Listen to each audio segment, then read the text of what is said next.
जय श्री राम दोस्तों। आज दुनिया में हर कोई सफल होना चाहता है, सफलता के पीछे भागता है।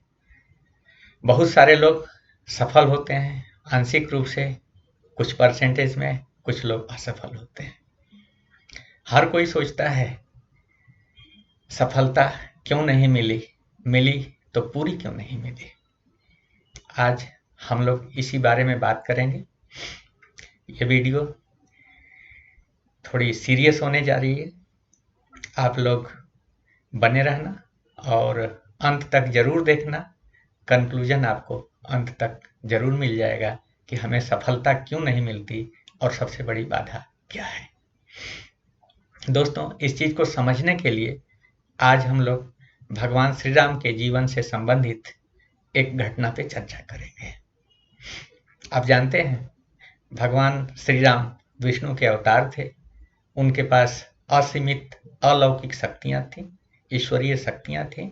उनके लिए कुछ भी करना असंभव नहीं था, लेकिन धरती पे आकर के एक मानव रूप में उन्होंने समय बिताया और हम मानव की तरह से वो सुखी हुए, दुखी हुए, हंसते रहे, रोते रहे और हमें जीवन कैसे जीना है, परिस्थितियों का सामना कैसे करना है, ये बताते रहे।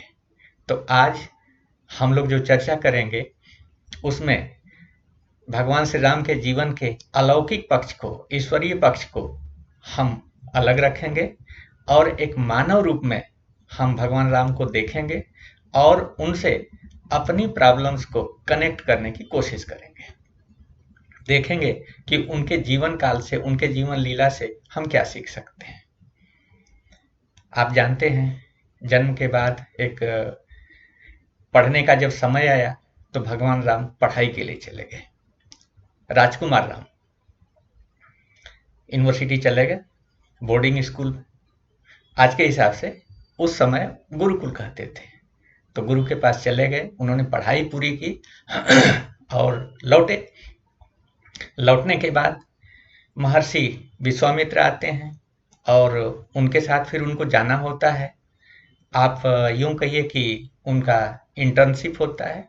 जो कुछ उन्होंने सीखा और बहुत कुछ नया महर्षि विश्वामित्र ने उन्हें सिखाया, उन्हें आयुध दिए, बहुत सारी चीजें हुई और कई सारे राक्षसों का वध भी किया उन्होंने उस दौरान। उसी समय जनकपुर में स्वयंवर होता है और सीता जी के साथ उनका विवाह भी होता है। सब लोग खुशी खुशी अयोध्या लौटते हैं, पूरे नगर में, और घर के लोग, बाहर के लोग, सारे लोग बहुत खुश हैं। और खुश क्यों ना हो, भगवान राम ने पढ़ाई पूरी कर ली, राजकुमार राम ने शादी कर ली।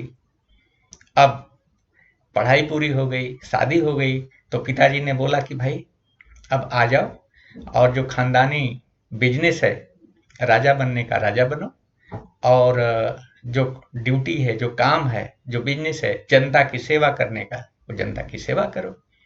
मतलब पढ़ाई पूरी, शादी हो गई, अब नौकरी धंधा बिजनेस की प्लानिंग चालू। राम का कैरियर, राम का जीवन एक खुशहाल रास्ते पे आगे बढ़ रहा था। दोस्तों, कल राजकुमार राम का राज तिलक होने वाला है और आज शाम को इस एपिसोड में मंथरा की एंट्री हो जाती है। मंथरा एक कहानी बताती है कि रानी कैकेयी की बहन लगती थी, साथ में आई थी।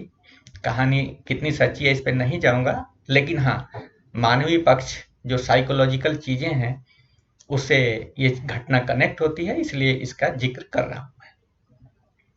तो कहा जाता है कि रानी कैकेयी की वो बहन लगती थी और अपने जीवन काल में, बचपन में काफी खूबसूरत थी और बुद्धिमान थी, खूबसूरत बने रहना चाहती थी।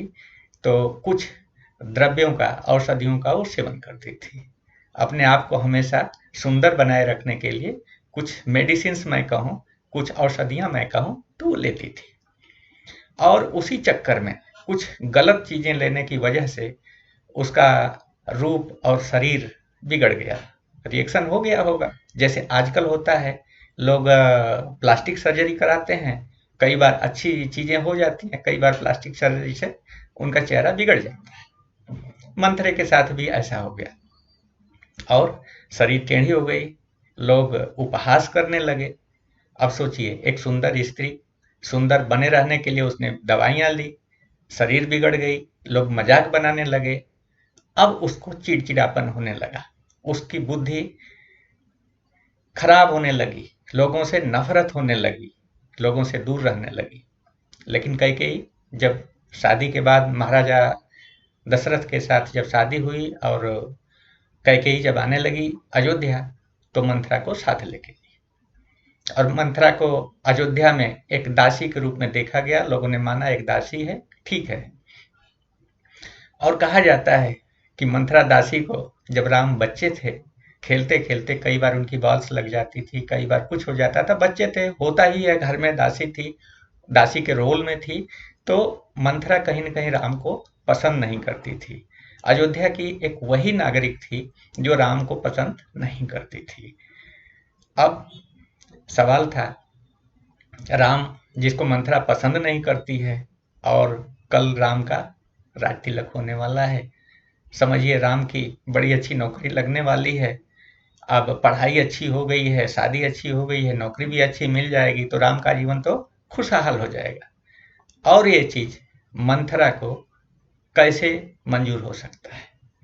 उसने सोचा कोशिश तो करना ही है, गई रानी कैकेयी के पास और उसने कैकेयी को डराना चालू किया, धमकाना चालू किया। अब आप जानते हैं कि डर मानव का एक प्राकृतिक गुण है, स्वाभाविक गुण है, हर कोई डरता है।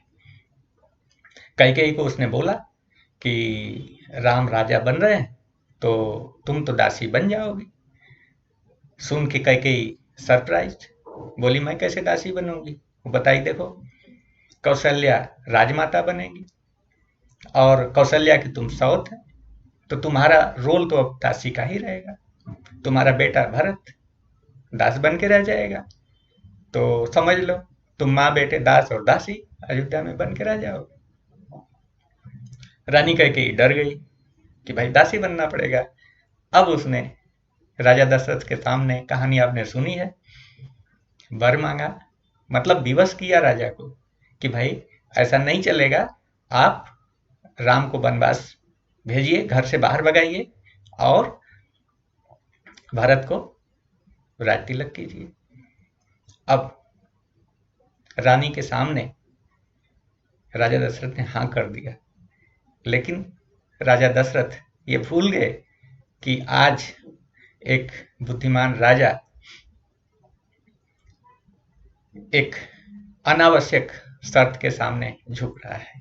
और दुख की बात है कि महाराज को पता भी नहीं चला कि इंद्र के साथ देवासुर संग्राम में लड़ने वाला राजा, जीतने वाला राजा, बड़ी बड़ी लड़ाइयां जीता, बड़ी बड़ी सेनाओं को हराया, बड़े बड़े राजाओं को हराया, आज एक दासी के विचारों से हार रहा है।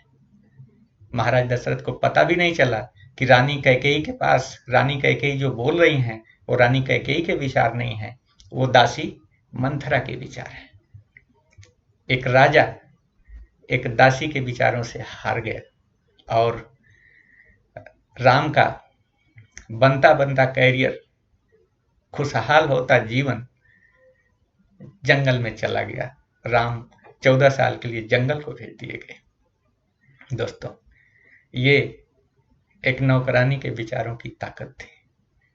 राम का कैरियर, आज की भाषा में मैं बोलूं तो तबाह हो रहा था, लेकिन राम ने भी गुरु से शिक्षा पाई थी, यूनिवर्सिटी से शिक्षा पाई थी, सिचुएशन को बड़े अच्छे से हैंडल किया, वन में गए, 14 साल उन्होंने बिताया।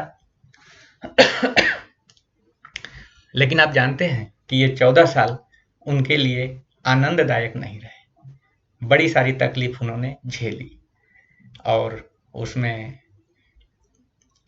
आप जानते हैं कि कई सारे राक्षसों से युद्ध हुए, सीता जी का अपहरण हुआ, पुल बनाना पड़ा, भाई लक्ष्मण को शक्ति लगी, सब कुछ हुआ। राम को रोना पड़ा, चीखना पड़ा, चिल्लाना पड़ा। राम ये सारे दुख को झेलते रहे और इन सारे दुखों की जड़ कौन? मंथरा, जिसकी औकात राज परिवार में कुछ भी नहीं। एक मंथरा के विचारों ने राम को इतने सारे दुखों में डाल दिया। इसके बाद लड़ाई खत्म होती है, आते हैं अयोध्या में और अयोध्यावासी दीपावली मनाते हैं, दीप जलाते हैं, खुशी मनाते हैं और लोग भूल जाते हैं कि ये दीपावली, ये दीपों की माला उस राम के लिए है जो एक मंथरा के विचारों के सामने झुके हुए पिता के आदेश पर जंगल गए थे। पिता ने उन्हें जंगल भेज दिया था, लौटे थे और नगरवासी खुशी मनाए थे। दोस्तों, कहानी इससे भी आगे बढ़ती है।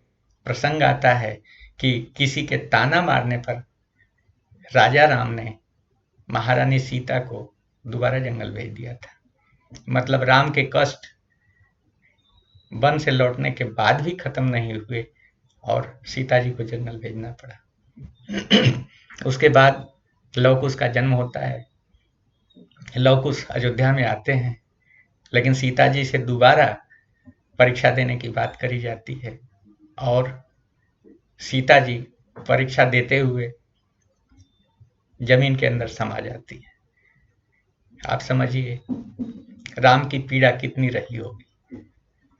पूरी जिंदगी राम ने तकलीफ झेला है। ये मानवीय पक्ष की बात कर रहा हूँ, अलौकिक शक्तियों और अलौकिक कारणों की बात नहीं कर रहा हूँ। बहुत कुछ बताया जाता है कि इसके पीछे अलौकिक कारण थे, दूसरे कारण थे, मैं उन पे नहीं जाता हूँ। एक सामान्य मानव की तरह मैं इन घटनाओं को देखता हूँ। दोस्तों, अच्छा खासा राम का जीवन होने जा रहा था, लेकिन एक मंथरा ने उनके पूरे जिंदगी को चौपट कर दिया। और कैसे किया? कैकेयी को डरा करके। कैकेयी ने ये नहीं सोचा कि अगर राम राजा बनते हैं तो अच्छा व्यवहार भी कर सकते हैं, वो दासी नहीं राजमाता बन के रह सकती है, भरत दास नहीं एक राजा के भाई के रूप में रह सकते हैं। ऐसा नहीं सोचा।